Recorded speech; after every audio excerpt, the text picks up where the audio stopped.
It is 8:05, and I want to welcome you once again. These meetings have been very productive, and again, we love having the state, the city, and the county in the same room with all of our support staff and private sector resource people being part of the conversation. So again, another meeting today, I think, is going to be really productive. I'm looking forward to it. So thank you for being here this morning. I do want to recognize we do have I see Chairman Pete Meiser's online, as well as State Representative Nick Hoheisel and City Council Member Maggie Ballard. And I'd like to just make sure we recognize them if they have comments or anything they want to say today. We want to make sure they also get to participate. So we have a few different people in the room today. Let's do go around the room one more time and do our introductions. I'll start with Representative on this side. Hi, I'm Sandy Pickert, District 88 State Rep. I am Representative Cindy Howerton from District 98. Sally Stang, Housing and Community Services, City of Wichita. Thanks, Sweetall, Wichita Police. Thanks, Sweetall, Wichita Police Department's Homeless Outreach Team. Michael Heisel, Wichita City Council. Jason Gregory, I'm with Downtown Wichita, the Greater Wichita Partnership. Cole Schneiders, United Way of the Plains. And I'm Ryan Beatty, Sedgwick County Commission. I'm Jim Howell, Sedgwick County Commission. Representative Felderson. Wichita City Council, Brian Fry. Wichita City Council, Brian Fry, District 5. David Dennis, Sedgwick County. Erica Davis, Human Time Ministries. Sarah Lopez, Sedgwick County.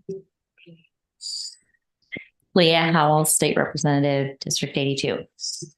All right, with that, appreciate the introductions. And I know we have a lot of people behind us as well. I'd like to recognize that there's a lot of experts behind us as well. Our managers are here. Manager Stoltz is here, and we have communications. And so please, if you see someone in the back that needs to answer a question or provide some comment, please know that we have other people here to help. So with that, I'd like to, we'll start. We have an agenda. Hopefully you have a copy of that. And the second item on here, of course, is defining the crisis opportunities and action plans. And Commissioner Ryan Beatty, would you please lead us through that? Yeah, thank you, Commissioner. Good morning. Welcome to the Ruffin Building in Sedgwick County offices. We'll work through this agenda. The impetus of these meetings was really centered on the emergency winter shelter and those conversations. And there's an update on that. There's been some movement on that. We'll allow for Sally and Erica to kind of give us a briefing on those things. But before we get started, it's very important to understand that clearly we still have a community crisis in this. The emergency winter shelter, although that was what started these conversations with this group, that is just one piece of the puzzle, one piece of the conversation. And it's actually the work moving forward is equally as complicated and equally as complex. And some of those reasons are because the goal isn't shelter. Shelter is the crisis aversion. The goal is housing. And when you talk about housing, there are a lot of significant factors that make it very, very complex. It's also why we all have to be in the room together. This isn't just a nonprofit problem to solve. It's not just the City of Wichita's housing department's problem to solve or the HOT team's problem to solve, is because there are so many. This is such a complex conversation. This is going to require a community conversation. The county has involvement. We have a lane to play in. I think the state has involvement, a lane to play in. So does our business community and our faith community. So that's why we're all here. And that's why this conversation needs to continue in some way, shape, or form. Because although the emergency winter crisis situation, there's movement there, the crisis still remains. There's still significant work that has to be done. So I just wanted to remind us of that. And with that being said, let's just move forward. I'd like to introduce Sally Stang, Wichita Housing Department Director, and she'll give an update a little bit about some of the conversations that have been taking place and the announcement that was made yesterday. And then we can open up the forum for some questions and discussion on that. Thank you, Commissioner Beatty. Thank you, Commissioner Beatty. Again, Sally Stang, Housing and Community Services. So we have been working tirelessly for months. I know there has been some statements in the community as to why the last minute. It has definitely not been last minute. We have been trying to evaluate sites, actually gone out and brought, engineers and work folks in to try and identify a potential site. We looked at 5 or 6 in depth to land on the property at 2220 East, or 21st Street North. And it really was a whirlwind. It was a matter of just seeing that property became available because of Fundamental Learning Center moving. The fact that the city owns it is very, very helpful. It is not in the prime location, and we recognize that, but it is now. We are in crisis. It is November. It has been cold, and we knew we needed to act fast. So I do want to thank Humankind and everybody who's been involved in the conversations, but this is just a temporary solution to a critical problem that we're seeing this winter. We are excited, though, that the facility itself was the best facility that we looked at as far as the rooms, the number of bathroom facilities, the fact that it's fenced, it's on an arterial. It is actually further away from residential than many of the other sites, whether they're existing shelters or other potential sites that we looked at.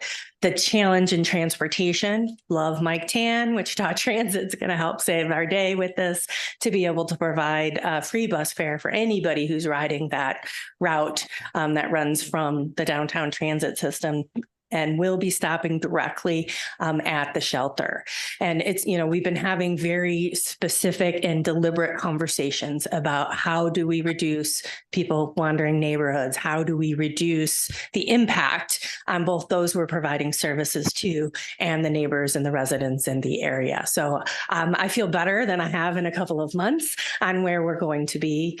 At this point, we do have a funding agreement coming to the city council on Tuesday to be able to provide ARPA funds for operations this year, but we recognize this is not just this year. We know there's a long-term plan coming. And although we have funding for this year, wherever else we can pull together funding, because we know we're going to have to fund emergency shelter next year and the year after, hoping we'll have a longer-term solution after 3 years. So this is very, very challenging, and we're trying to be as prudent as we can with the funding that we have identified so that we can move forward. We do see this, though, as a community effort. It is not on the backs of just Humankind. It is not on the back of the city, the county. We are trying to put together a meeting of all of the providers. We were trying to get that on for next week. We know that's a scheduling issue, but challenging all of the providers to rethink how they do their business, bring them into the shelter so that we can try and connect people to that next step, to housing. It is going to be more of a challenge even than last year, just because the market has changed dramatically even since last year. We had many more resources to move people from shelter to housing last year than we do this year. And so that's why this holistic conversation related to housing is a pivotal piece to this. So here to answer any questions you may have. Thank you for that update. Before we get into questions on some of those things, I think it'd be helpful, Eric, if you'd be willing to tell us a little bit about what the operations look like. So this is going to be, I think we're estimating last week in November, first week of December, and go through hard deadline end of March. Well, what do the operations look like, and then what are the costs? Right now, we're working on operations. Generally, historically, we have been a 16-hour shelter. Last year, we had the opportunity with the support of the city of Wichita to be a 24-hour shelter. So to reduce some of the issues with individuals being in the community and around the community, we will be open 24 hours and accept individuals 24 hours a day. Previously, we have not done that. We've had door times that were specific from like 6 p to 10 p.m. This will be a different change for us, just to try to reduce the number of individuals in the community and in that area. And we are in the process of hiring 35 to 40 staff members to help support our operations and security in that area. We're very thankful that the area is gated, and we are working with the city on looking at cameras and just different security elements to make sure that the area is secured. And we will offer 3 meals a day, and we will have 4 to 5 staff on every shift. And we will be doing the normal status of checking individuals as they're coming in the door and doing normal operations. The budget was just under $700,000, and we have committed to participating in, committed to $200,000 off the table from Humankind to help and support this effort. and are fully committed to working with community partners and working to, form a solution for our community. Just to clarify, so the 700's after their $200,000 contribution. So it's 685 is the item going next week. Got it. Questions or comments? I have some So questions. what happens between now and the end of November or December? We could have cold weather next week, so it's not going to, but we could. Thank you. And we are working on trying to develop a plan between now and then. It is extremely difficult to try to get operations going in 3 weeks in one location and have operations in another location. So we're trying to work through those issues right now. And also in working with our other community providers and homeless service providers, just that ask of, can they, work with more individuals for service just while we're in this transition. We have a huge feat before us for the next 3 weeks of trying to get operations going and just trying to get everything ordered, and are working with the city of Wichita to develop a plan. I will say I've had conversations with the Union Rescue Mission. They had plans to renovate their location at 2000 North Hillside. They've stopped those renovations for this to wait until April when the weather, so that they'll have available beds for this gap that we have right now. So they're doing that knowing the crisis as well to stop that renovation. Very helpful. Commissioner? I have a few questions about the location of where this is going to be. You talked about there's been plans to mitigate people wandering in the area. What does that piece look like? Thank you, Commissioner. Part of that is really getting transit to pick up and drop off right at the door, rather than having people have to migrate from an established bus stop into the area, encouraging those. The fact that it's 24/7 is going to change a lot of that because people aren't being forced to leave. We're going to try and make it so that we also are bringing in services so that people aren't trying to get to services. So that'll be further conversations with many of our partners as far as healthcare appointments and health screenings. If we can get those taken care of at the shelter, it's less places that people have to get to and wander. Of course, there's no way, we're not going to keep them trapped and can't say, no, you can't leave. But when they're actually receiving services and don't have to go to the Lord's Diner or somewhere else to get a meal, it's going to reduce that traffic. We've also been in conversation, our Lieutenant Lindsay, who oversees our homeless outreach team. He's going to be having started conversations with Patrol North Community Policing. So they're going to be their team's going to be going through the neighborhoods, meeting with businesses, community members. If there's any concerns, that they can contact them or contact us as a homeless outreach team. And we're going to try to make a visible presence as much as we can at that location as well. Obviously, we're meeting with those individuals too on a regular basis. So that's going to be happening as well. And there's a middle school right there, isn't there?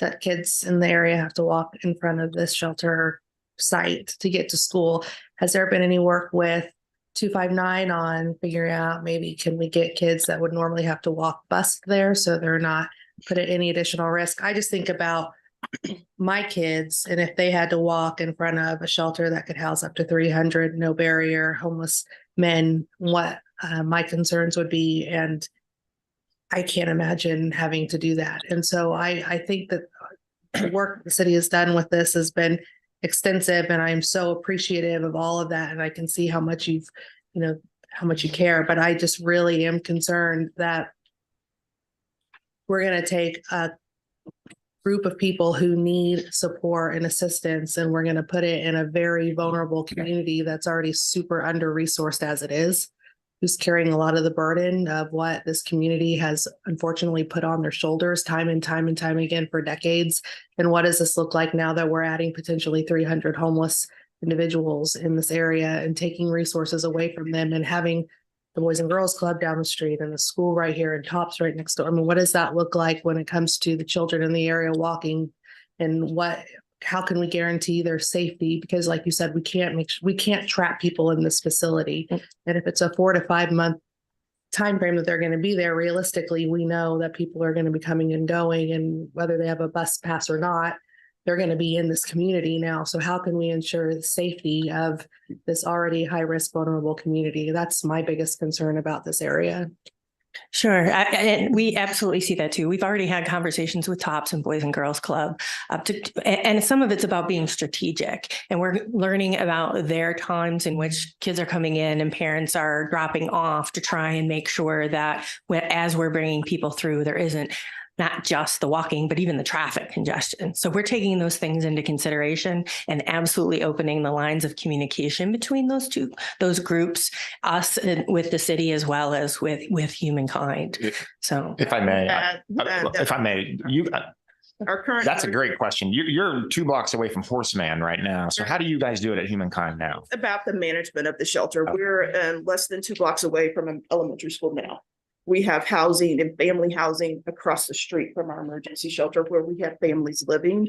We have 155 units on the same block of our current emergency winter shelter. So it's about the management of the facility, bringing all of those services into the facility and actually making sure that there's a rotation and we're securing the process. We do it now. And we have been for 5 years. So that's good to hear. I guess my concern still is that has been going for so long and that school is well aware of the policies and procedures. This neighborhood has no idea what needs to happen. And from what I'm hearing, the neighbors haven't been talked to yet much about this. And so, I mean, these are the families that are going to be impacted the most. If they're not aware of what's going on, I would imagine that there's some families that are probably very upset and very worried about this right now. And I mean, they're already dealing with this contamination site and all these other things. So I just want to make sure we are, as government leaders, doing everything we possibly can to mitigate the risk and to make sure that the very most vulnerable people in this community, which is our high-risk children, are not at any additional risk with this. And I get that we're doing this somewhere else, but again, they're prepared for this. They know this. They've been doing this for years. This community, it's going to be brand new. So how are we going to get to all of the families? And again, are we going to be working with 259 because there is a middle school right there? And because they're middle schoolers, they feel probably more safe to walk to school and not have to worry as much as maybe like a kindergartner would. But the reality is now we're moving something brand new in that area. There's more risks now associated with that. So how are we making sure they're prepared? Or can we see if we can get buses for everybody in the area instead of having, because if you live close enough to the school, you just walk. They don't have buses for you. So can we get bus routes for these students, or what does that look like? We'll be definitely having the conversation with 259 related to the school. Our care coordination teams actually knocked on 2,000 doors yesterday. Talked to a lot of people who were home and answered, left a lot of door hangers informing the neighborhood that this was coming. Great questions. Other Senator? Thank you, Commissioner Beatty and Howell. So it's my understanding that last year downtown Wichita, about 400 people died. So 48. I'm sorry, 48. That would, thank you. That would have made the news. Yeah. So 48 people died. And so the main goal of this roundtable is to prevent future deaths and to help people during the winter and beyond with housing, et cetera. And so to understanding that, so we need to do something right now, but to Commissioner Sarah Lopez, to her point, this morning I woken to the news of the young lady that was with TOPS talking about the safety issue. And so how exactly would we do the safety piece of it? And then what is the alternative? Thank you. Great questions. I mean, like I said, as far as the safety, we're going to be making sure our community policing officers are going to be in the area more, our homeless outreach team. I'm also going to be doing, as soon as available, a SEPTED survey, which means crime prevention through environmental design. Meaning going through, and Erica already talked a little bit about the cameras, and there's other things that you can do to make the area safer, whether it's blocking access doors to certain areas that go off into the neighborhood, making entrances safer. There's a lot of architectural and designing and even outdoor areas and plants and things that you can do, and lighting. That all goes into what's called SEPTED, and that's going to be something that I'm trained in. I'm going to be doing that survey on that site. And like I said, we're going to be meeting with those businesses. Any complaints come up or concerns, we're going to be there first to address it. I can tell you, when you said site management, she's correct. And there's been times when maybe a campsite popped up near where those families were at. Our team took that as a priority because you're talking about families. Do I have a half a dozen other campsites that we need to address? Yes, but we made it a priority because we have families there and a neighborhood. It made a difference. They went to the top of the list. And so they, Erica and Natasha gave us a call. We were out there immediately to address those situations. The alternative space, you mean? Yeah. Is there an alternative at this point?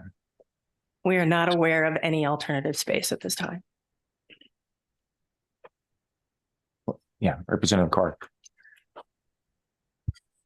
Thank you, Commissioner Beatty, Commissioner Howe, and for everyone who's in attendance today. My question is to you with respect to some of the sentiments that have been echoed earlier with relationship to the community and the safety.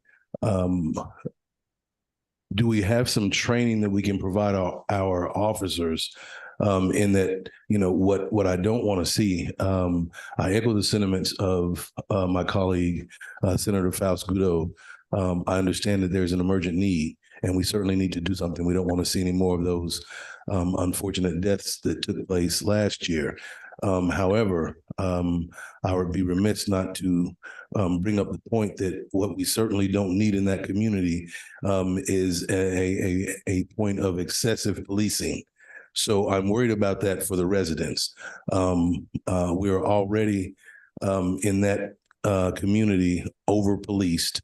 And I won't say that it's all bad policing, but certainly there have been some issues there that have been made aware to the public via the news media and other sources. So my concern is, what are we going to do with the officers with respect to training?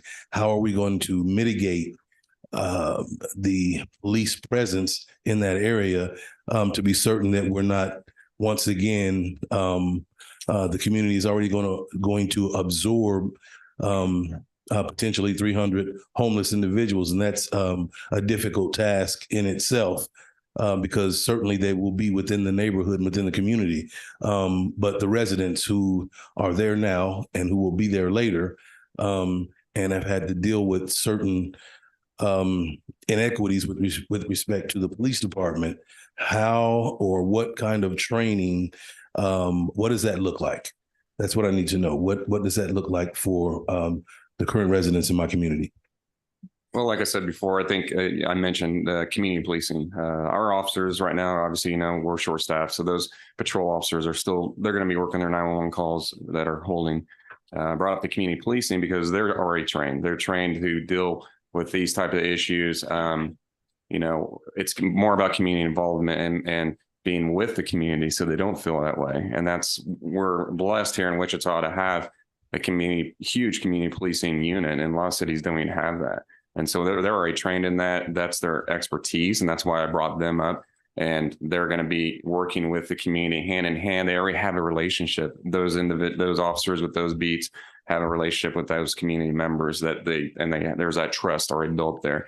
And so that's what we're going to focus on with our team and then the community policing team because of the dynamics that you just kind of mentioned and talked about. So we're going to monitor issues and crimes and address those, not through extreme enforcement, like you said. I mean, it's more about, like Sep said, crime prevention through environmental design, working with humankind. Hey, this is an issue. Can we get this gate locked? They're wandering out or something, whatever the issue is, we're going to address it, not from just brute force and the enforcement. And I don't even know if we have the resources to try to do that anyways, but that's something that it's a constant movement of dynamics and issues that we'll address as they come up, because it is a new location. But definitely I understand your concerns. That's why we want to take this from a community policing standpoint, not from an enforcement standpoint. And I just would like to remind everyone, as an advocate for the homeless, that these are our neighbors. They just happen to be experiencing homelessness. When you look at crime statistics, the the minority of crimes committed by homeless people, they are violent crimes, and those violent crimes tend to be committed on other homeless people, not other citizens. The majority of crimes per in-officer, Nate, you might have better ideas about this, but drug use, trespassing, and loitering are probably the majority of crimes perpetrated by unhoused individuals. 100%. So that's going to be the bigger concern, not violent crimes happening to other citizens. Correct. Nicole? Commissioner, I've got it. Commissioner, if I can, I Yeah, just have a sure. question on this. How many we're looking at 300 beds at this facility? Is that correct? 250. I'm sorry, 250? Yes. Okay. Where does that put us on, I guess, meeting the immediate need this winter, just in a cold snap? Does that give us enough space? Are we still considering the other Humankind location that we've used in the past as an overflow? What's that kind of looking like? So based on point in time count numbers, with some flexibility that Union Rescue Mission has been offering, and I'll have to turn it back to Sally and Humankind about if this space will have any overflow capacity. We're going to be very close. I think for us, the big issue when you talk about shelter beds is making artificial shelter beds, and how you do that is you just house people. So that's what the COC, the continuum of care of housing providers, is really prepared to do, is focus on this more or less captured population and getting as many of them housed as possible to increase that shelter bed capacity artificially. I would say that we are planning on operating in one location, and we do have, I would say, the potential, if we need to go over 250 in an emergent stance, that we could do that and would be able to do that. But our goal is to operate in one location only, with the support of other homeless service providers in our area. Got it. Thank you. I would like to ask about the captured population and what we're trying to do and taking advantage of the opportunity. And I mean that phrase rather loosely, but how are we going to ensure that those that are there, that we can capitalize on trying to get them services needed and into housing? Do we have enough case managers that are going to be there, housing navigators there? Do we have enough resources there to try to connect them? The shelter is the conduit. It's going to allow us to connect them to the services. So in March, when this winter shelter closes, they're not going over to Humankind Shelter or Union Rescue or other shelters. That we got an opportunity to put them into housing. What does that look like? Well, I kind of alluded to that before, is I do think we're going to be even more challenged than in the past, just because of the housing market, and then the resources that are available are less than we had last year. Are there enough resources, navigators, caseworkers? No, never. But are we trying to rally all of the agencies to come in and help in that realm? Absolutely. Like I said, it doesn't just fall on Humankind. They're operating the shelter. We need all of the other providers and all of the other those in the community that are wanting to help and give back, to come together to make this work. And the more that we do, the more success that we're going to have. But in the end, if there aren't the housing resources or the assistance resources, there isn't going to be a place for people to go. And we are currently working and have already started actually in rallying other providers and individuals to try to come to that location. We have a captive audience where we can work with individuals there at that location, and inviting the VA, other homeless service providers, Housing First, and those case managers into our facility to start working with individuals and trying to offer different resources to them. And so I think that's the unique thing about this potential, is that we now can, and it's kind of the future of what we're looking at in the future of bringing people in. We currently have 40 different service providers that we work with at Humankind now that come into our facilities, and continuing that so we can partner with other providers to get individuals housed.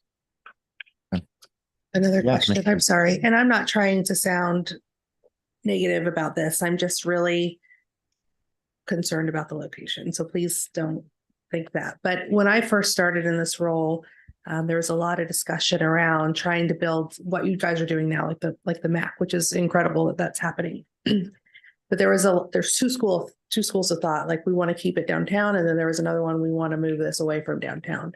And for so long, it was like, the only way this works is if it's downtown. It's got to be next to this, got to be next to this, or else it's just going to fail.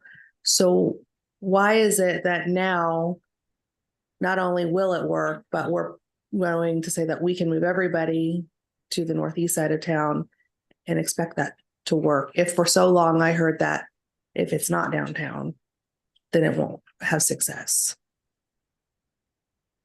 This is an emergency crisis. It is going to be more expensive, more challenging for the clients, more challenging for the neighborhood.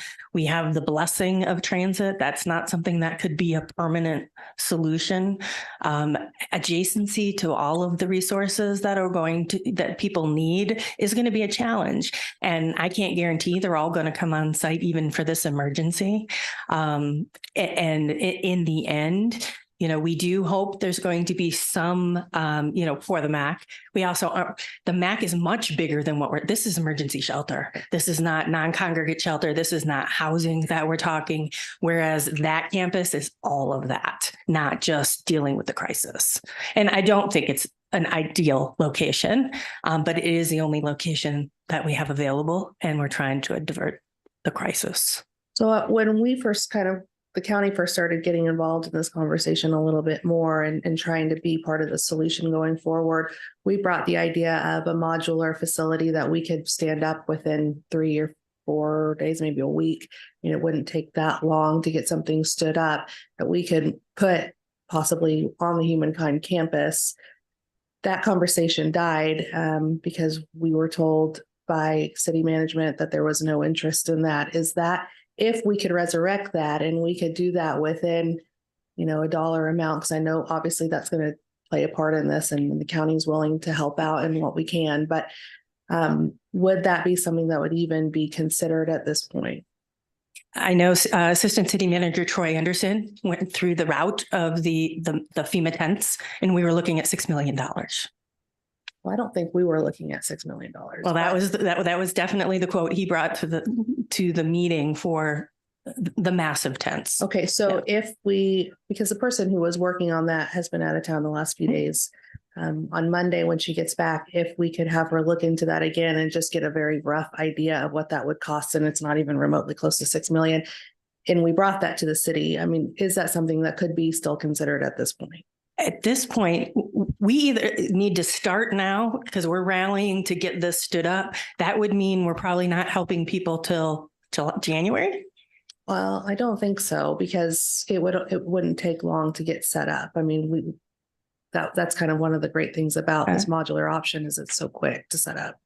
If we're already talking about December anyway, I don't think that would extend the timeline, but and I'm not trying to be argumentative, but if there is another option where it doesn't have to go in this high risk neighborhood, is if it could be done in a way that doesn't add a lot more to what we're trying to do here, would we be willing to move it from this neighborhood to a different space if it's best for this group of people who are already at risk in their neighborhood as it is, if we could not put it there in any way. And I'm not saying that it would work. I'm not saying it would, but if we could at least look into it just to see if that's a possibility. I don't think we can stop the momentum now to say, let's stop and evaluate this. I think we need to keep moving forward. And if that can come in and it's mid-December or 1st of December and you come in and go for X amount of dollars, we're willing to do this. I mean, absolutely. We could always take a look at that. Okay. I really wish we would have seen what you're proposing now sooner, because I've seen nothing on that. I've only seen what Troy Anderson brought forward with the tents. I wish that we would have had that for you as well. I think there was some communication between the city and the county that made it feel that we weren't wanted in this. We didn't want to push too much in this space because this has always been a city-led initiative, and we wanted to make sure we weren't stepping on any toes. And I still think that we're still there. We're not trying to step on any toes because this is a city initiative. But if there's any alternative that makes any sense that's not in this neighborhood, I mean, I feel like it's worth exploring. Well, I definitely don't see this as just a city initiative. I mean, these meetings have been occurring since August with the county. Okay, yes, but not with all of us. Yeah. And not publicly. So yes and no. I have not been at any meetings until 3 weeks ago. And then I didn't hear about this location until like 2 days ago. So yes and no. But like I said, I think in the past, homelessness has been addressed by the city, whereas mental health have been addressed by the county. And now we're realizing, right, there's so much overlap that it has to be a collaborative approach. And we all see this. But we just want to make sure, again, that we're not coming in and trying to dictate what you guys are doing. And we're already, because you've already been doing this work for so long, and we want to be respectful to that. But I still am like, I just want to make sure that we're doing everything we can to mitigate the risk to our vulnerable population. No, you especially the can children. bring that forward if it works. I mean, we'll definitely evaluate it. Even if we were midstream providing services at one location, you provide something that's a better alternative. There's nothing saying it couldn't be moved. Thank you. Thank you. I appreciate it. Although I don't know that the location is ideal, I do appreciate the fact that we are looking outside of downtown Wichita. And I heard the same thing that Commissioner Lopez heard, has to be downtown, has to be downtown, has to be downtown. But what we're finding right now is that downtown is growing. We're building biomed centers downtown. We're going to put a home care crisis center downtown. Trying to find a piece of property downtown that is reasonably priced is impossible today.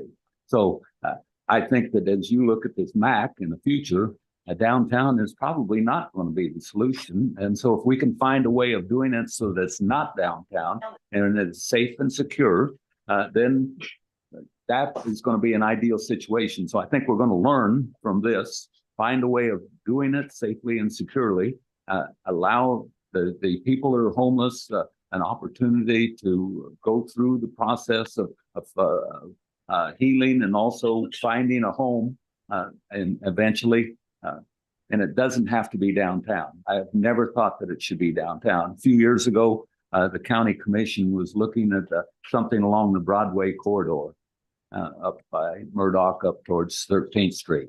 The price of just the acquisition of that land was astronomical. That precludes you ever even building anything and staffing it and sustainability. So really, I think we'll learn a lot. Again, it may not be ideal, but we're going to learn a lot about how to do it remotely. And I think that that's probably going to be the final solution of the MAC. Thank you. I appreciate the robust conversation and the questions, and thank you for all the input and the action. I'd like to, if we can. Oh, go ahead. I was going to say one comment though. So as we think through it, I know. Oh, Teresa, this is Teresa Lovelady, the CEO of HealthCore. I know this is temporary. So if we don't want it downtown, please don't permanently put it on the northeast side. There has to be different alternatives than in that area. So I know there's been South Side, there's other parts of the community that we do come up with a long-term solution so that both sides, both vulnerable populations are addressed appropriately. Our unhoused community deserve the dignity and respect that they need to make certain that they're treated with compassion and love and respect. And our community, our children have to be protected as well. That Northeast area has always taken the burden of all the stuff that has to come its way. I've been in that community working and grinding for 20 years, and I can tell you it's always something happened to them, to that community, not with that community. This is going to interject a different type of population to this community. I could see there, it's just going to be a little bit different. So let's make certain that we're protecting not only those children, those latchkey kids, because a lot of individuals in that community work, a lot of single mamas, a lot of babies are home until 5, 6, 7 o'clock until those mamas come home. There's a lot of young children who are watching their younger siblings, but they're still going to the Family Dollar, the Dollar Tree, they're riding their bikes. There's a lot of kids in that community that need to be supported. So make certain with due diligence that we do our parts to fully take care of both populations that are served. I also don't want unhoused people feeling like they're prisoners in this location. They have the freedom and flexibility to move about, and they want prosperous lives as well. So this is a double-edged sword here, and we just have to do our due diligence on both sides. So that's the piece. But if this is temporary, if it's crisis mode, let's make certain we come up with a really good long-term solution if this has to happen now. That's all. Very good. Very good, Teresa. Thank you for that input. Yes, Teresa Lovelady, the CEO of HealthCore. They provide an incredible service to this community. So I want to move us forward now I'm going to combine 4 and 5 together and who can do what. I want to draw your attention to an internal document we've been using at the county to talk about kind of timeline and some of the things. If you look, that dark blue is this emergency shelter now with a hard deadline in March 2024. This lighter blue is the interim housing and shelters. We're talking about what do we need to talk about as a community now? And this interim plan of what happens once March, once this emergency winter shelter expires and that location closes, we need to work together to find what is the interim plan. Obviously, the multi-agency, the MAC, we've been calling it a campus. Is it a campus or a center? What should we say? Started as a campus. It started saying campus, but then when we realized it might not all be on the same contiguous property, we changed it to the center. So this MAC, we'll just use that acronym. That's going to, and then up top, this black arrow, these ancillary items, is conversations where we need to figure out who can do what as a community. Housing, sustained funding, what are barriers, what are gaps? So our partners from the state have an opportunity next Thursday, the 9th, where you're having a committee on this topic of homelessness. What I'd like to do for the next few minutes is have a conversation about, can we give them some meat? Can we make them aware of things that you see as maybe gaps or barriers that they can take into this housing committee and say, hey, these are things that we can talk about in regards to what are opportunities that the county and the state can come alongside these projects and the overall housing conversation. I'm thinking about, housing inventory. I'm thinking about barriers to the access of housing and affordable housing. Like what, if maybe the providers and those in the room can say, hey, listen, there's gaps here, there's barriers here. Could you take this into consideration at your meeting and have this conversation of how do we work together to solve the long-term housing conversation? I'd be open to the conversation and also questions from our legislators as to, hey, what do you want us to focus on in this specific committee and moving forward with the next legislative session? How can we bring our state partners into this in a collective way to where they can be productive? Just a quick question for Commissioner Beatty. So are you referencing the November 9th interim joint committee, interim committee meeting is supposed to happen? I think focusing on this issue exactly. So again, I think the county wants to be participant in that meeting. We want to make sure that we are in the room and potentially have an opportunity to speak to the topic, providing, if you will, our perspective. So this discussion hopefully has helped develop that message. What do we want to say to that interim committee?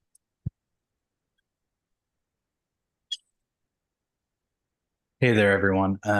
Coastal Units United Way, but my real role is working with the continuum of care, which is the HUD designated term, but it's the community of people trying to end homelessness in Sedgwick County. I work very closely with the other COCs across the state. We are talking to one another every single day at this point, just talking about homelessness and how it's changed really since the pandemic. Some of the things that we've identified that, are, I think, relatively free and don't require a tax increase, which is what we're trying to avoid as well, really revolve around what are we doing to make sure our impact is collective? What are we doing to integrate all of our state agencies to focus on preserving affordable housing, working together to take into consideration the best practices that HUD and Health and Human Services and SAMHSA have all identified as best practices for ending homelessness. In particular, I have quite a long list, and this will probably appear before the legislature in some other form. But the main thing is, are we uniting our funding streams? When the state is talking about CCBHCs, are they uniting them to the work of the COCs? When the state is looking at how do we address homelessness, are we looking at all of our agencies that are impacting homelessness in some way? And that's Can I stop you right there? Yeah. I'm new to this. Can you tell me what those stand for? Oh, sorry. Which acronym? CCBHC? Yes. Yeah. Okay. I'm not even the expert on that. I just know the acronym, right? It's Community Center Behavioral Health, something like that. Yeah. ComCare is our local one in Sedgwick County. But really, when we're looking at the flow of homelessness, the biggest impact that we're seeing that we need that, we're bailing the water out of the ship, but we got to look at the inflow, and the inflow is our correction system, our foster care system. All right, there's one more, Commissioner Beatty. We talk about this all the time in our state hospitals. What are we doing to make sure that those people exiting those facilities aren't exiting into homelessness? How can we support them in their transition out of those systems into being functional members of the community? Because a lot of the COC resources, the federal resources, they don't work until you become homeless. And I don't think that's very positive for a lot of our citizens. And so what can we do to fill that gap so they are diverted away from homelessness and don't come into the system? Other thoughts and those that are in the space, if you could even address some legitimate bottlenecks or some tension in the access to affordable housing, if you know those things exist, it might be helpful for our legislators to understand that. And we at Humankind are unique because we do offer homeless services and are also a housing service provider. And some of the things that we see as barriers are individuals being able to get into housing because of their past history. So past evictions, past criminal background histories, or just having some barriers that would prevent them to get into housing. That's of how the studios came about, of just trying to be able to fill that gap for individuals who are experiencing homelessness, but they can't get into housing because they have a past eviction, or they may have things that are preventing them to getting into housing. So having the opportunity to look at those things and maybe develop some legislation behind that to support landlords, or I don't want to say force, but encourage them to look at those things that prevent individuals to get into housing, I think is something that we see on both sides as a homeless service provider. And then also just the access to low income housing. A lot of the developments that we're seeing in our community are not for those that are low income. And trying to have access to that, I think, would greatly help. To that point of evictions. So Exactly. I served on the About rheumatoid arthritis. Yes, Pete. There you go. Sorry, Senator. that's my commissioner, my Yes. so I'll let him know. So I serve on the Kansas Legal Services Board, and at our last meeting, one of the attorneys said that he who helps the homeless, one of their main issues was that longstanding eviction piece on their background checks, and so that prevents them from getting into housing. Mr. Chairman, I don't know if you have anyone in the audience from your legal team from the state or the county, but what I want to know is it something locally, that a policy that we could implement and change real quick to address the eviction part of it. And then if not, I've already talked to a revisor to look at language to address the eviction piece. That long look back, it's like 7-10 years, it stays on their record. So legislation is good, but if we could do something immediately locally, that would be better. So I would like to get info back from your lawyers. Thank you.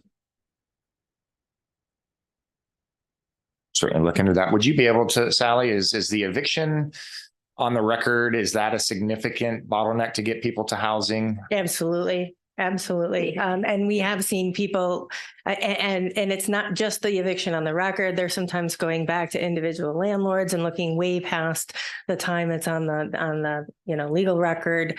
We're also looking at challenges related to source of income discrimination, which is not covered in our state. It's covered in several others.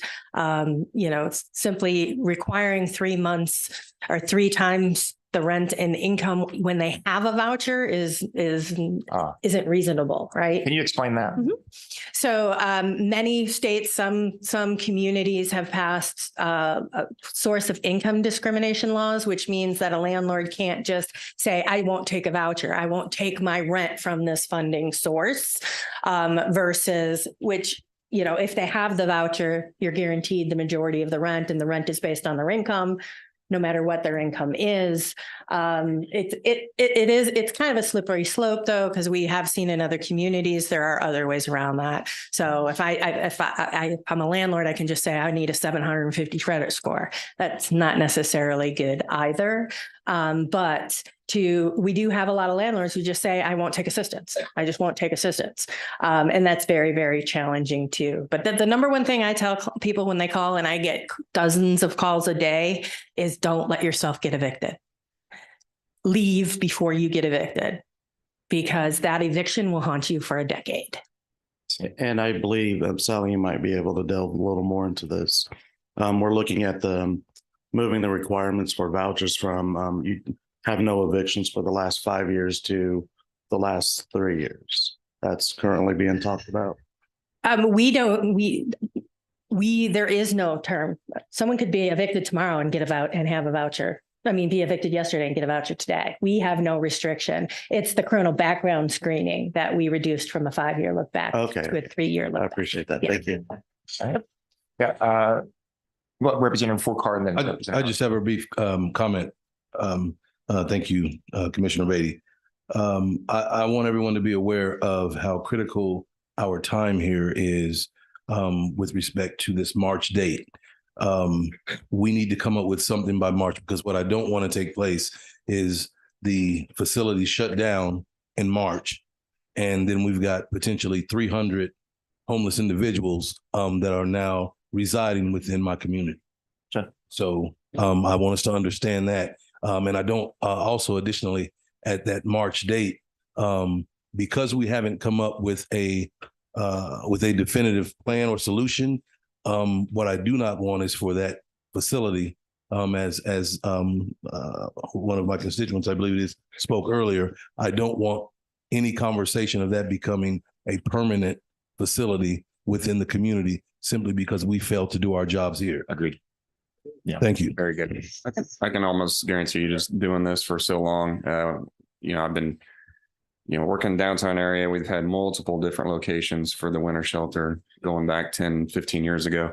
Whenever those winter shelters close, the homeless automatically immediately gravitate toward the resources, going down to Open Door, the day shelter, Second Topeka, utilizing Union Rescue Mission. I don't see that's going to happen.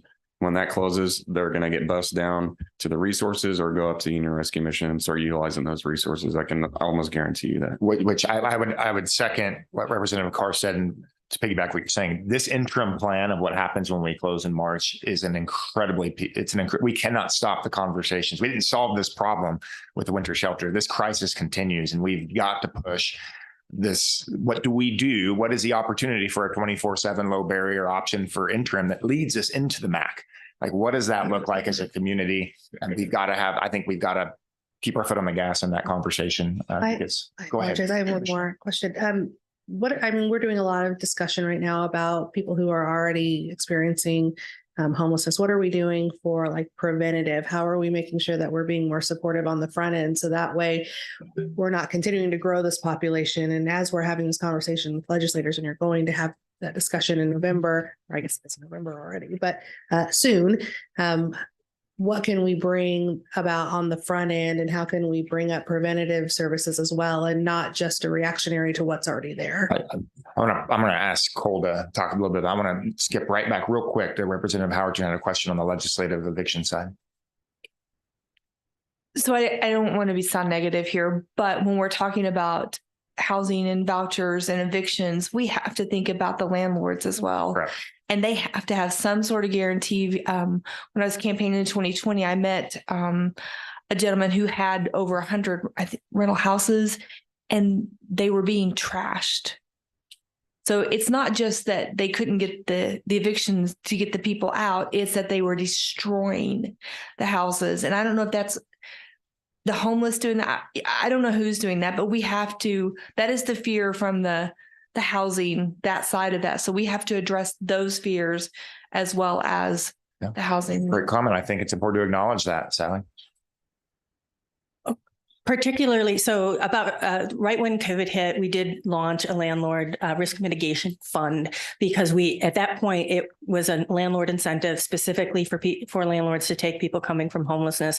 That included a fund for damages. We had 0 claims in 18 months, not one single claim. We reinstituted the landlord incentive in January of this year, not specifically just for homeless, but for all landlords taking vouchers. We've had 1 claim since January 1st. Okay. Can I follow? Please. So what would be the fear with the evictions? Why is that a barrier if there's no guarantee? I mean, if there's guarantee, why is that a barrier? Well, we're in a place in the market where there's so much demand for housing that if I can take someone that has no evictions because I have a waiting list for my one unit that becomes available, or am I going to take a chance on that person that has an eviction in their history? Oftentimes, though, we also hear many of our apartment communities, they're corporately owned, and it's no evictions. That's just our policy. I would like to talk about homelessness prevention. This is a very difficult topic just because in general, homelessness prevention is just not funded in at least our state and our community. When we look at homeless prevention resources, we have, in terms of public dollars, you have housing choice vouchers, which we have a limited number of and not enough to cover the need. We have SNAP and we have TANF and a few other welfare-like benefits. The only eviction prevention dollars we have some through the city through, is it the CSB, ESG has some homeless prevention dollars, Emergency Solutions Grant, which is a federal grant. We get $250,000 and it's spread very thin. What we did have during COVID is we had an immense amount of prevention dollars flowing from the federal government. Those were extremely helpful. And if you look at homelessness statistics post-pandemic, homelessness, I think, was reduced by 3%. And a lot of that is because we didn't have a lot of inflow into homelessness. People are able to stay in their homes because they had money to pay for it. When we're looking at locally, what people have, the options we have are Center of Hope, which is a great partner. We have Salvation Army. We have Family Promise of Greater Wichita area. A lot of those are funded by the United Way and many generous private donors. We don't have a public response, particularly for folks that need to have their homelessness prevented. What we tell people, our number one call on 211, which United Way operates, is rent assistance and utility assistance, which is the number one reason people get evicted. And so that is a very huge unmet need in our community. One thing I did want to say really quick about the state legislative agenda, it doesn't need to just be about homeless people. When we think bigger, one thing we can think about and look at other states that have done this well, tie every economic development package that brings new jobs to our community with housing dollars that are paired with it. That'll benefit the middle class and that'll free up more units for people that are below them on the housing rung. So it doesn't just have to be about the most extreme low income. There are interventions we can do for the middle class that will also support the lowest classes. Very good. Questions or thoughts? Questions from any legislators that? Oh, please. Yeah. Go to the podium or just Podium be fine. Yes, sir. Yeah, podium. Yes. If you just introduce yourself and. Good morning. It's nice to see that everybody is from the state to the county to the city has joined forces in addressing this issue. As you said just a few minutes ago, we all know that the driver licenses, the eviction notices, we all have our problems as a community, but this long-term plan to have multiple agencies all together would be what I would like to see happen. I own a business right downtown, ABC Recycling, and we had 3 fires just in the last 2 weeks or so. To your point, I don't see the homelessness leaving.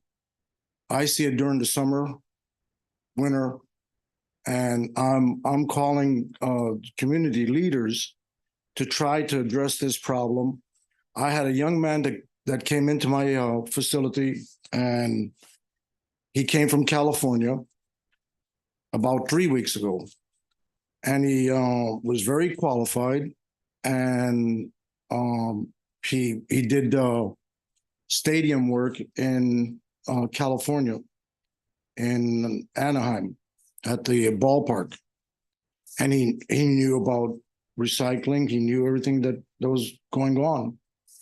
And I said, well, how come you're not hired? How come you're here with me? How do I, because I'm trying to get qualified people. And he says, I'm homeless.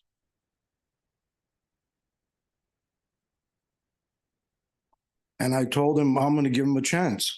Just like Jesus said, you're only going to have me once, but you're always going to have the homeless or the poor. So this is a call to the city. We don't want to have like a Los Angeles or New York City where they're deluged with people. And we do have 2 wars going on. We haven't even talked about the immigrants coming in to our communities. This is a long-term, you guys are calling it an emergency, but it happens every day at ABC Recycling. I have another building downtown here too. And we have homelessness, people coming up the elevator and breaking into our building there. So I think it needs to be a call to action with the different agencies involved. I'm hearing that the agencies themselves have so much money and that they're fighting for these dollars. I think we need to get all of these agencies together in a room, and I'm offering a space right downtown here at the Orpheum. I own the 7th floor, and I'd like to brainstorm with some community leaders and some of the agencies, Humankind, and whoever else wants the police department. We don't want it to look like a jail either. But there's a lot of things that's holding back people, and what's holding people back is their record. If they had a way to get back and forth to work during the daytime, if we could make it easier in Topeka to get a restriction license for these people, and if we could somehow not put it in low income, put this facility in a low income, because we're already fighting all of this happening in the community. There is police that no matter what we say, we're going to always have the police department racial profiling something. So my call today is to who else has a business in Wichita here? Everybody has a business in Wichita. We need to give back to our community. We don't want to be like a Los Angeles or a New York, but we don't want we certainly don't want, we should have a moment of silence for that 48 people that passed away. I think we should have a moment of silence for that too. And I think we're going to do that right now.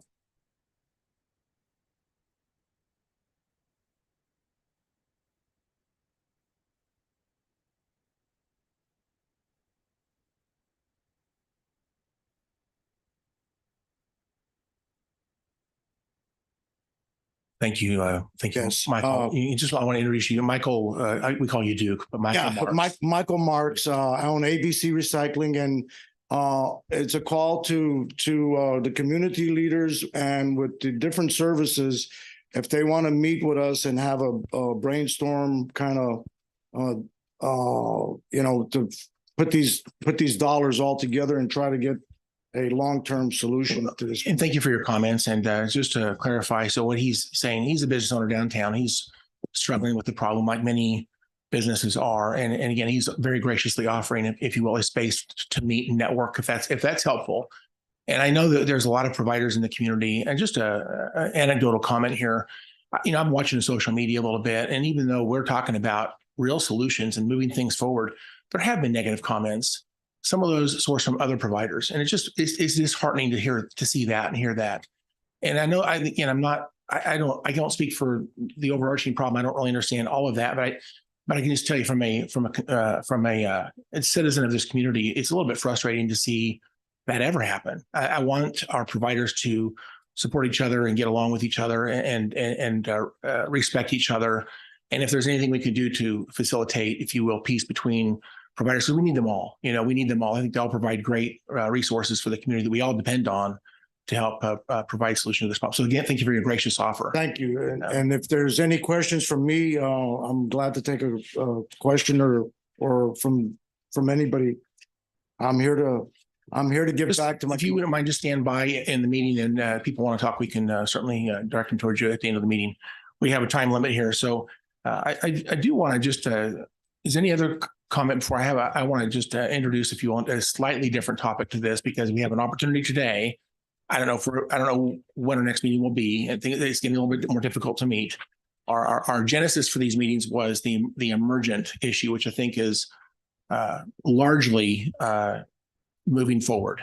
I think part of the discussion right now is, I have, I guess, two comments. Number one is, what's left that has not been figured out? I'm asking the city to define, if you will, what is not defined, what is left for discussion for this emergent need. And then secondly, with our state friends here in the audience, in the room, which we love having you here, and thank you for all you do to advocate for this community at the state level. We need you and we appreciate you. But with that in mind, we started a discussion 2 weeks ago, a little bit about, what is the role of the state? Is there a role of the state? And I've been thinking about that a lot. I'm sure that others have also been thinking about that a lot. And I'm honored to say that at least Representative Helgerson and myself were able to get together and chew on this together a little bit. I agree with him that I think that what is our ask to the state? I think that's one thing we kind of need to define that a little bit. What are we actually asking the state to consider? And as again, to this meeting on the 9th of November, if we can simply articulate that between now and then, get that message to our friends at the state. Maybe there's a way to maybe have something in the governor's base budget potentially, but it might be a way to get this ball rolling. If not, we have to do it through a legislative bill, which may be more difficult. So there's a strategy here that says if we can kind of get this defined sooner than later, we might have an opportunity to get an appeal to the governor's office and maybe through this committee define what we think we would ask for the state to consider for how they can help us here. And so that's a conversation I think we need to have today, because time is, we're moving very quickly towards this meeting and towards the end of the year. This is the time of the year the governor is doing a lot of work to develop her budget she will present to the legislature at the very beginning of this next session. And so if we want to ask the governor's office to consider some requests, this is a really time pressure discussion that we need to kind of define what we're asking for. So I just turn that back to the room, and I would just say that Representative Helgerson and myself, I think that my personal focus is a little bit less on the operations side, but a little bit more on the capital side. I think I do want to also, before I guess turn this over to other comments, I do agree with Commissioner Dennis. I don't think this actually needs to be downtown. If we bring services to the population in a 24-hour operation, actually that's better for everyone involved. I think it's less logistically complex. It's more efficient. It just makes a lot more sense. And so I think that once services are brought to the folks that are getting the help that's being provided to them, then the location is not necessarily important to be in any particular location. It can go almost anywhere. And with that in mind, to Commissioner Lopez's comment, I don't think there actually is an ideal location. I don't care where you put this. There's going to be a potentially negative response from the community around it. There's also going to be opportunities for people to provide, maybe to provide some services through employment if it comes to their community. So there's a positive and there's a negative. And I think that everyone I've talked to, they want something to be done to help these people, to help lift them up out of their situation. But it's interesting to me that no one wants to have it near where they live. And I generally speaking, and again, I do think there are some opportunities as well. We're failing to recognize that there may be some people that say, I can't get across town to get to a job, but I would love to be a part of this thing. I really believe in it. It's a ministry. I'm getting paid to do something that I really believe in. So there's an opportunity there as well. So that in mind, I guess I would say, I would love to see us, and I see this timesheet here that Commissioner Beatty has passed out. One thing that bothers me is the MAC is talking about 2027. I don't think I would love to see that not be the right year. I'd like to see that closer to 2024. So if we're going to ask for capital help from the state, the question is, can we focus on not just shelter, but again, whether it be a campus or a center, an idea that says what we really need right now is a capital and infusion of capital that creates, if you will, a stable facility that's not just a temporary lease that moves from year to year, that creates constant opposition from community neighborhoods every single year, that is constantly having to be reconfigured or the organization has to be rethought out every single year. To me, this instability is actually part of the problem. What we need right now is a stability. And so having a facility, capital, that is moving towards the MAC is, I think, my personal opinion is the best goal. If we could focus on how do you get to a MAC next, I would love to see the state work with us. And by the way, this is not just a Sedgwick County problem. This is a problem that impacts other cities across our state. So I think Representative Helgerson and I both agreed that I think that asking the governor for help, it needs to be a statewide initiative that would be potentially help to other cities that are having similar problems. So I would like to see us, if you will, hone in on what we're asking the state to consider. How can they help us move towards a MAC sooner than later? To me, that's the ultimate answer. And with that, the state does have some resources available. I don't think they're interested in doing long-term year after year operations, but in terms of how to use that money to help a problem across the state of Kansas, I think it's a great message, especially with the tragic news of the little girl that was tragically murdered in the city of Topeka. On the tail end of that story, we really have an opportunity, I think, to, as a state, to focus on a real solution. I see Commissioner Dennis and others may want to talk, so I'll stop talking. Commissioner Dennis, please. Thank you, Mr. Chairman. I appreciate, again, our legislators being here in the room today.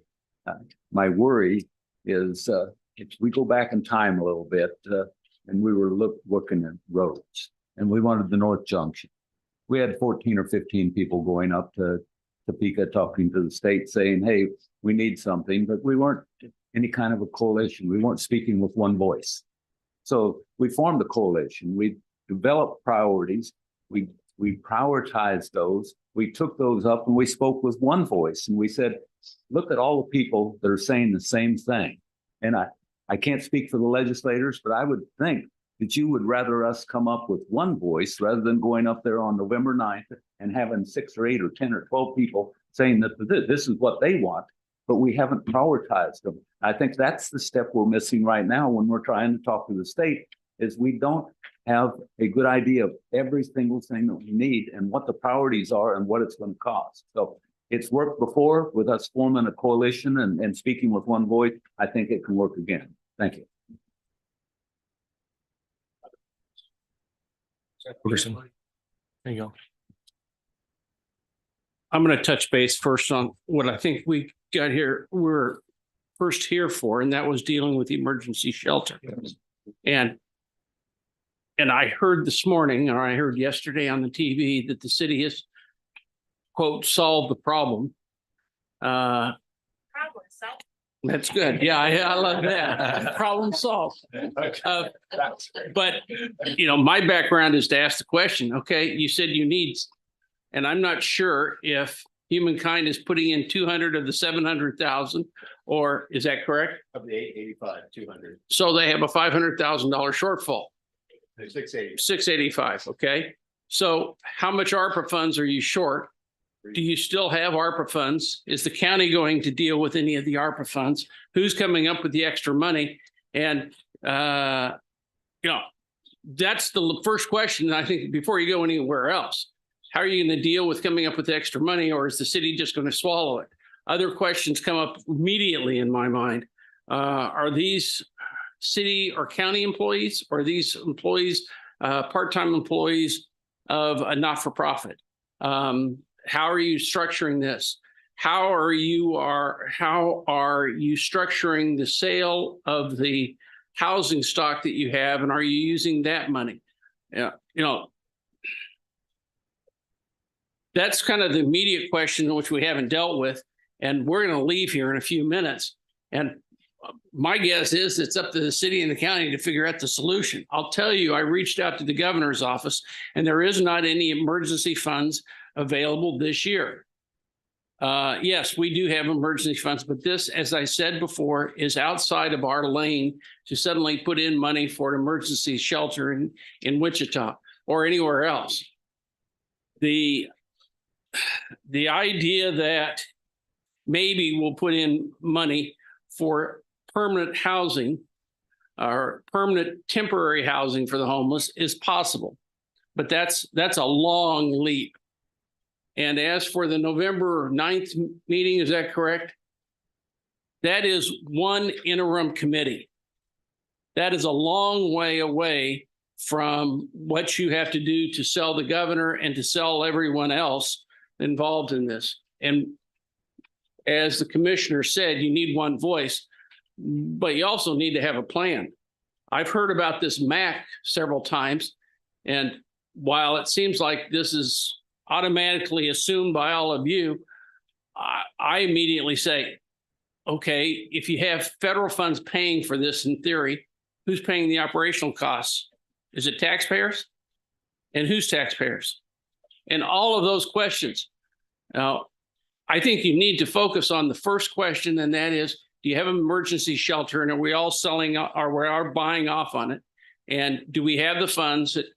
And if you don't have the funds, are you shutting it in January because we're out of funds? I don't know.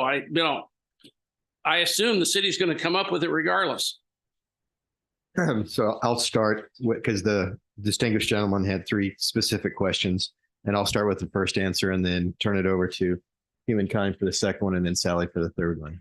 The first one was related to the funding and using ARPA. What the council is being asked to do on Tuesday is to approve the total $885,000, with $200,000 coming from Humankind, $685 coming from ARPA dollars to fund this facility through March, 24/7 shelter, and that will pay for the operations, the security, utilities, etc. How it's staffed will be done by Humankind, and then the housing stock question I'll let Sally answer. So all employees will be Humankind employees, and we are in the process of hiring and starting the process of 35 to 40 staff that will be staffing this operation. Yes, the city's coming forward, has come forward with the 685. If there's a contribution from the county, that would be great, because we have to realize we need emergency shelter next year and the year after if we're going to get to the MAC. And so if we're going all in this year, that means that money's not there to be able to do this in the future. Concerning the disposition of the public housing, cannot be used for shelter. It can only, the proceeds from those dispositions can only be used for a subsidized housing project. And it is our intention at this point that they will go to the housing related to the MAC. So the resources for the housing piece of the MAC seem to be pretty solid between low-income housing tax credits, the proceeds from the sale of the public housing units. The place where we're going to have challenges are the shelter pieces and the offices for the multi-agency center, and is absolutely the area where we could use an infusion of capital.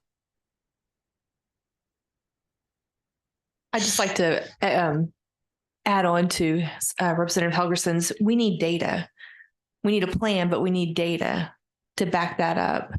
And so as we go into this emergency shelter, I hope that we can gather some good data on what actually is going on in our community that will back up the fund requests that you're going to make.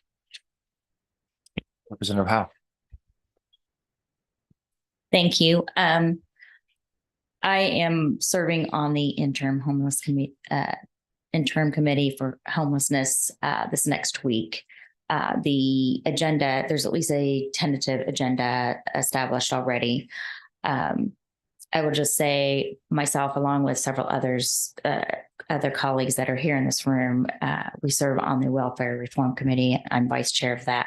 We had 2 meetings this last session on homelessness, which, as far as I know, has never been addressed at the state level before in a committee for that specific topic and only that topic.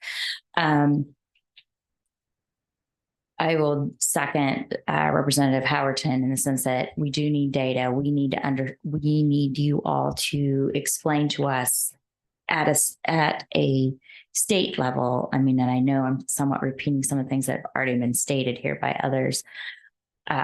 What is the continuum of care for getting? We need to understand the step-by-step process of how we're going to get people from being homeless to being no longer homeless in a long-term successful way. Okay. And I realize that is a very multi-pronged issue. I have been faithfully ever since we left session this last spring. I have been coming to homelessness events and task force meetings and everything I can possibly get to. So I've heard a lot of discussion. I've heard a lot of ideas. I will say it is imperative that everybody is a team player. It absolutely has to. There's nothing the legislators hate more than infighting and people telling us different things. Okay. So that's a real good way for us not to get involved because we have our own problems to worry about. The other thing is we do not have the luxury in our job, no matter how much we may care about the issue of homelessness, we have to think about the landlords. We have to think about the business owners. It's our job to worry about everyone. So when you come to talk to us about this issue, we need you to acknowledge that. We need practical ideas and solutions that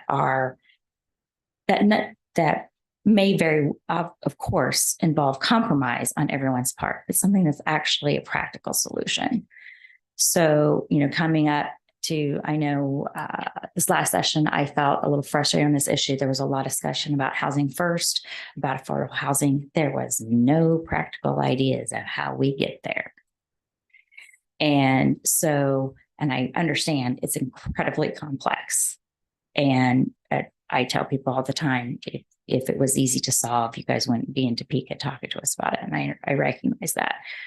But these are the kinds of things that are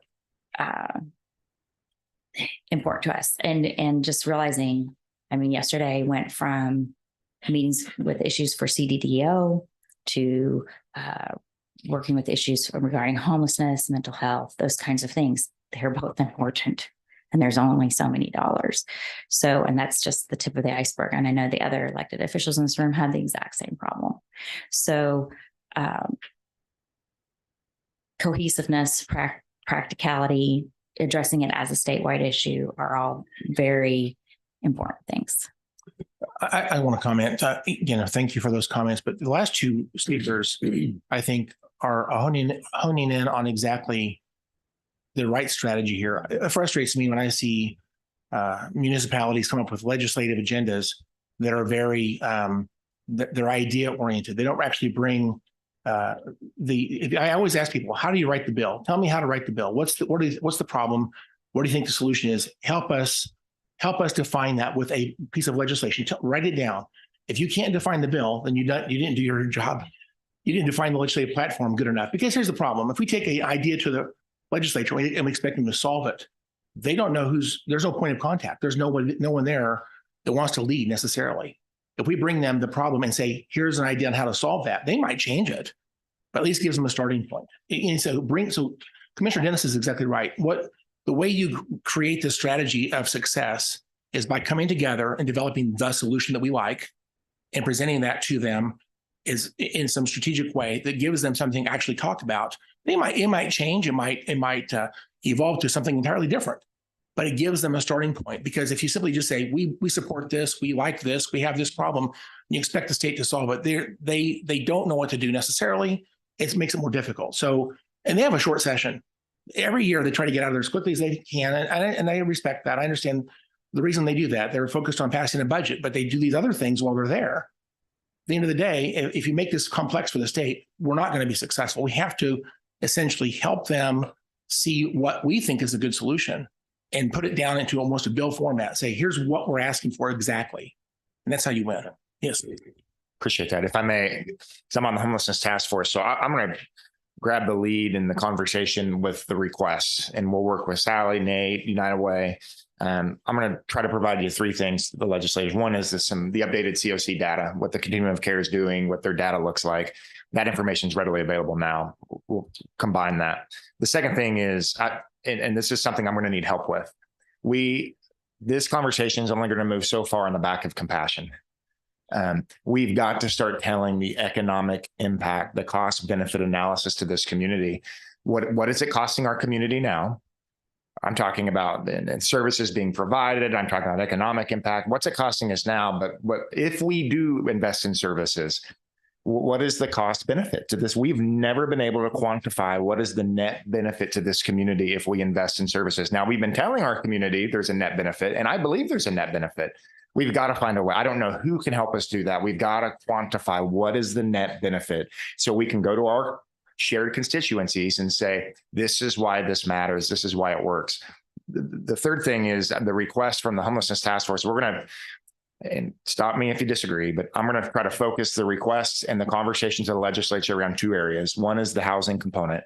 From the statewide angle, what's happening in the statewide, and these are things that we see in other states that are doing that might be able to move the needle in the housing, access to housing, affordable housing conversation, supportive housing. And I'm going to focus around the MAC. There's an opportunity for capital investment into the MAC to meet the fund. And I'm not just the Sedgwick County one. I'm talking, there are programs in other states that are doing capital investment, one-time investment into homeless service shelters that will do this. So I'm going to focus it on those two areas, the legislative request, and we can have something together next week. And if you want to direct me in another way, then so be it. But those are the two things that I think from the state that makes most sense to give the state something tangible to say, hey, these are the areas that we'd like you to talk about. I think that would be great. Just a starting point would be really good. We are not experts in this. And a lot of you are dealing with this day in and day out.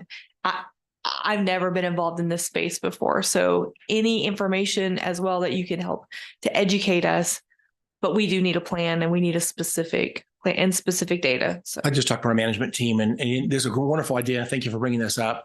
We have some experts at WSU that this is really what they excel in, and they work for the city and county on these types of questions. Jeremy Hill and the PPMC organization at WSU can understand our need to have this data, and they will respond to provide that data. We're already in contact with them because of this question. Our staff has already reached out, and they're going to engage and provide that data to us as quickly as they possibly can. So I think we'll have that data very soon. And I think you're exactly right. If the taxpayers and the community understand that this actually saves taxpayer money, it's positive for everybody involved. Every one of us benefits by having a robust, effective set of resources available to address this problem in our community. Everyone wins. And they need to prove that with data if it's true. Thank you. Let's move this thing forward, wrap this thing up. Next step action items. I'll work on that. I'll get that done with the task force, and our partners are here in the room. I'm gonna get a lot of emails. Sorry. Yeah. What is the best way for our state partners that we can help you in continuing in these conversations? You're getting ready to do a busy season. As mentioned previously, the impetus on this conversation, the roundtables were for the emergency winter shelter, but the conversation has to continue. What is the best way that we can keep you at the table? That way we're supporting what you're doing on the state level, and you're also in the conversation shaping what's happening on the local level. We certainly can continue discussions like this. We can create a subgroup out of the homelessness task force with the legislative subgroup. That's an option too. Nobody likes 8 a.m. Friday mornings, I've heard.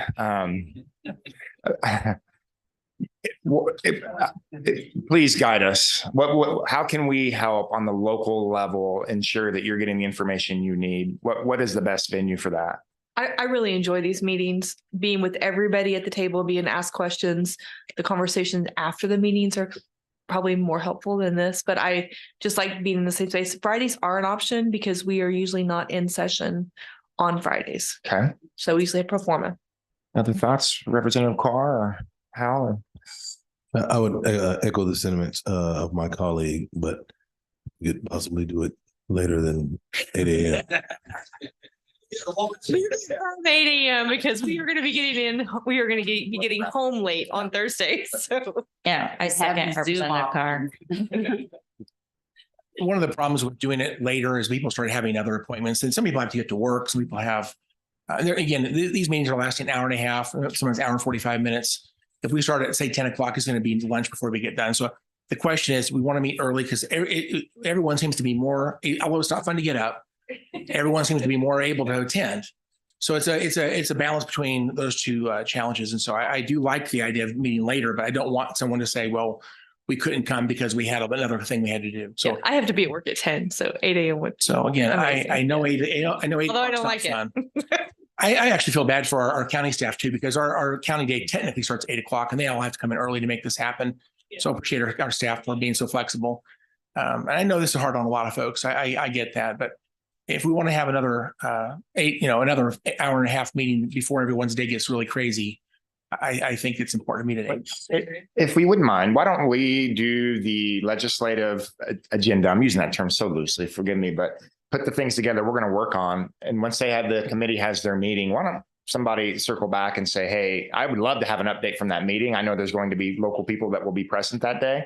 And why don't we, I'm hesitant to set a date, Commissioner Howell, of when we would do this again, but why don't we maybe reconvene via email? We're all on the joint email. I don't know what's best. I just want to make sure we're serving the need and your needs to get you the information that you need. I'll just add real quick that everyone can listen to the interim committee online. So just a reminder that is available, and you can watch it both live and you can also watch it recorded. So that is an option to everyone. I realize it will be, I've already on the agenda we have right now, we're having a working lunch. So it will be, I expect it will be at probably pretty much every minute at 10 to 4, which is the schedule right now. I think all the things are discussed. Emails are valuable, but it's hard to ask questions in emails. And so, face-to-face, I think is very helpful, or phone conversations. I generally am happy to have phone conversation. If you guys want to call, talk about, brainstorm, I'm very happy to do that. I know we are all busy, but this is important and we all know that. And so, and we all represent the same constituents, and it's the same pool of, with some slight variations, the tax dollars all come from the same places. So I really love us all working together as a team. And I really believe that we have a much better chance of being successful that way. That last comment, we all have the same constituents, is a wonderful thing to remember. That's why we're here. Mm-hmm. And I think this partnership with the table today has been refreshing. So thank you for being here today. Representative, you have just real quick, it's on YouTube. It's Case Legislature to watch those committees live. So that's all I was going to.